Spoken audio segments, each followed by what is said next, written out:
Welcome to Fun and Games Side Quests. Every episode is a different host sharing a video game they love and why they love it. Hey there, welcome to Side Quests, where various hosts talk about games they love and why. I'm DiscoCola. I co-host an indie video game podcast called Underplayed, where in each episode, me and my co-host Bopo will co-review higher profile indie video games, so our episode's featured game, as well as individually review another indie title that we sort of select in secret in a segment we call Secret Games. It's just kind of a fun way to talk about 3 indie games in every episode. Today, I'm here on Side Quests to talk about one of Underplayed's previous featured games, Hyper Light Drifter. Up top, I'll be honest, I was a bit hesitant to pick this game because this game it's really important. This game really matters, and I was kind of worried that I was going to take it from someone that would probably do it more justice than I could, but I love this game so much, and in the end I couldn't pass up the opportunity to evangelize for Hyper Light Drifter. Maybe that's not the right word, but all the same, that's what we're here to talk about. Hyper Light Drifter is the debut game from indie game company Heart Machine and was first released in 2016. It's a pixelated hack and slash adventure where you play as the titular Drifter. And this is just one of a handful of games that I purchased pretty much immediately after seeing the trailer. I might have even started pulling up the store page before the trailer was done. In this trailer, one of the first things you see is the Drifter face to face with these like massive titans, and after a quick flash, the flesh of the titans start peeling away, and they kind of look like they're part machine too. And then you're treated to some of the incredible gameplay in the trailer and set pieces, and then the trailer closes with this like massive nuclear level explosion. But another thing that the trailer did really well was the music.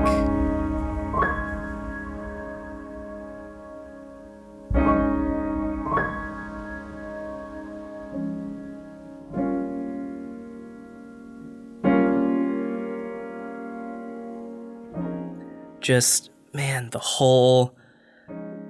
this piece and the way the trailer is synced to this music, it really gripped me just on top of everything else. So I can't really like pin down just one singular thing that was the most enticing element, but since we're already on the topic of music, I can start there.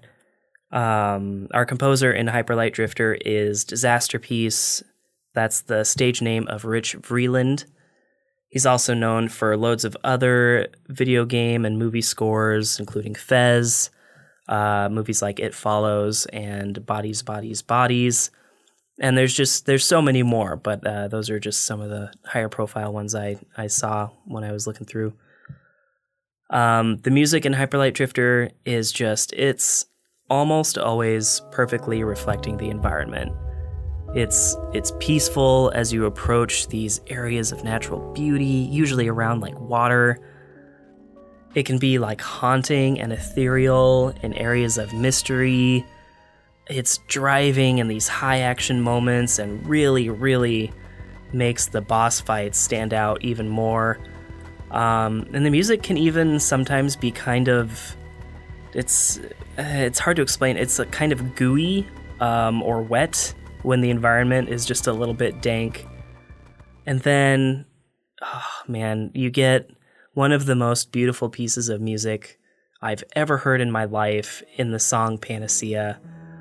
I love this song so much.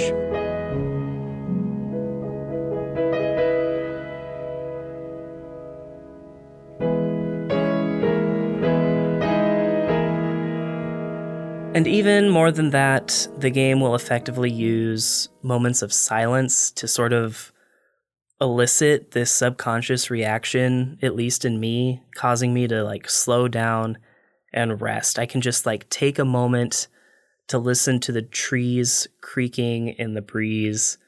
And that's sort of just like, it's like a Pavlovian response or something. The music's gone, so I can just like slow down for a minute.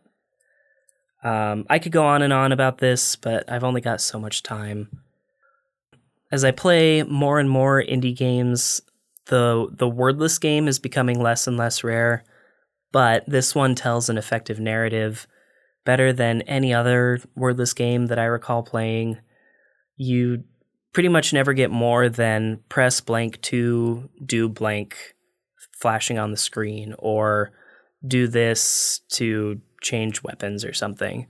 Everything else is shown to you, whether it's a bunch of toads carrying this like pink substance through a secret passage, or a short scene featuring another drifter. Heck, even like environmental set pieces will tell stories. You can find dead bodies in peculiar spaces that sort of hint at the final moments or decisions of these other characters that are just like totally long dead and gone. All of this gives us just enough to sort of like get our baseline story, which is our character is sick. This shadow creature might be the cause, or defeating it might be the cure. To get to it, we have to activate the 4 pillars in the 4 different regions. The 4 pillars are guarded by these bosses, and each of these bosses are a menace to their own zone for their own individual reason. Like, all of that is shown to us. We get the idea. But there's more. There's even more to the story and lore for those that want to dig deeper and decipher the tablets and look at all those different background elements. Just very little of the narrative is outright stated, but the key elements are easy to understand.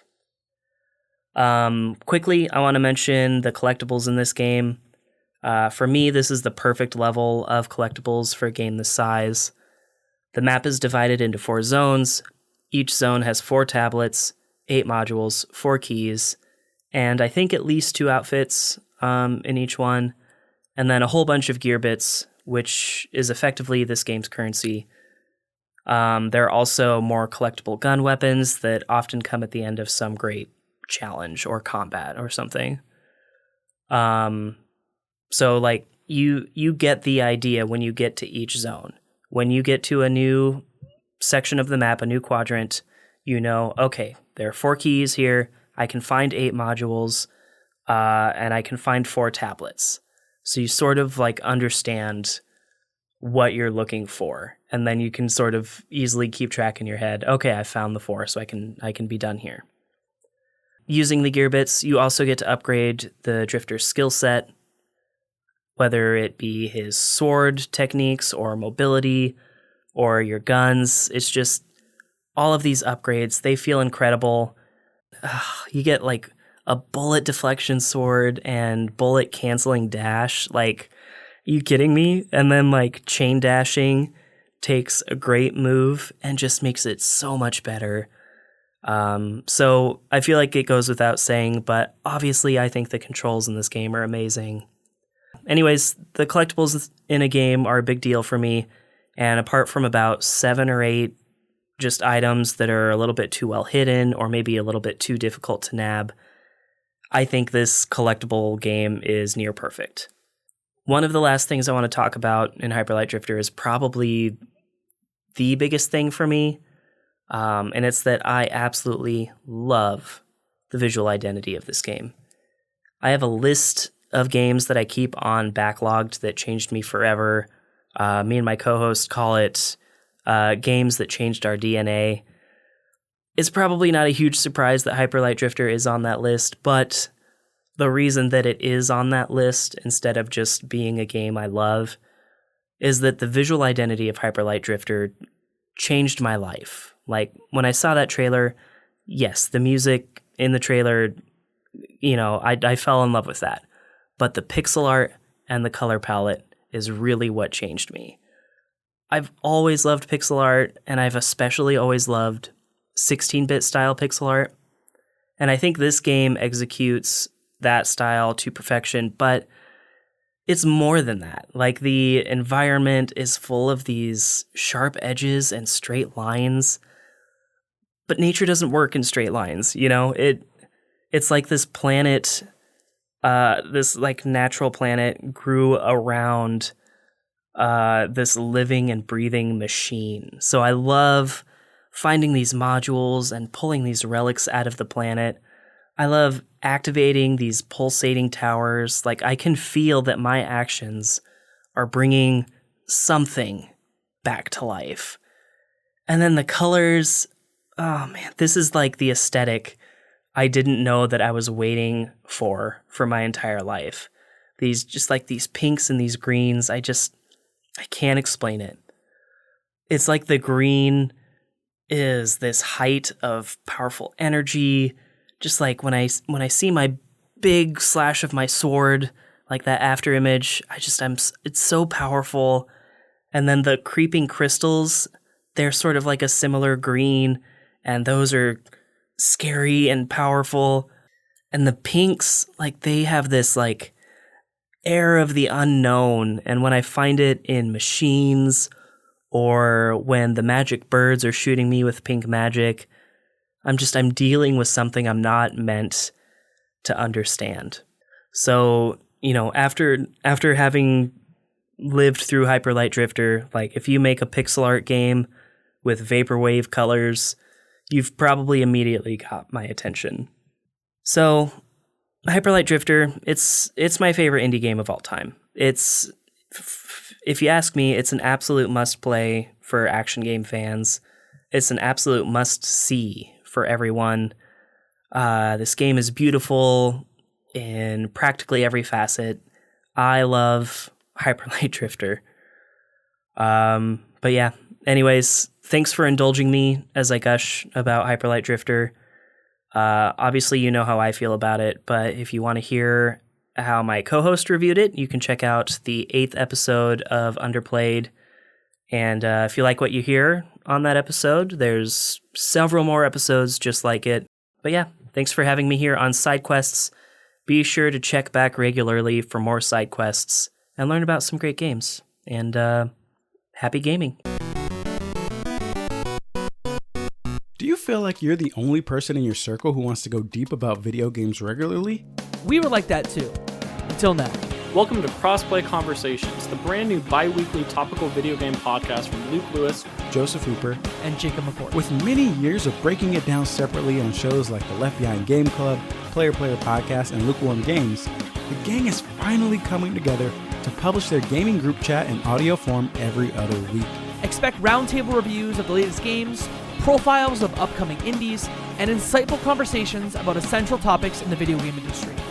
All with a mostly positive, insightful, and fun style. Crossplay Conversations debuts on August 1st with brand new episodes hitting every other Tuesday. Help us out by subscribing on your podcast platform of choice to get the first episodes delivered straight to your feed. And follow us on Twitter at Crossplay Convos for updates about the show. Cheers and happy gaming. CPOV. CertainPOV.com.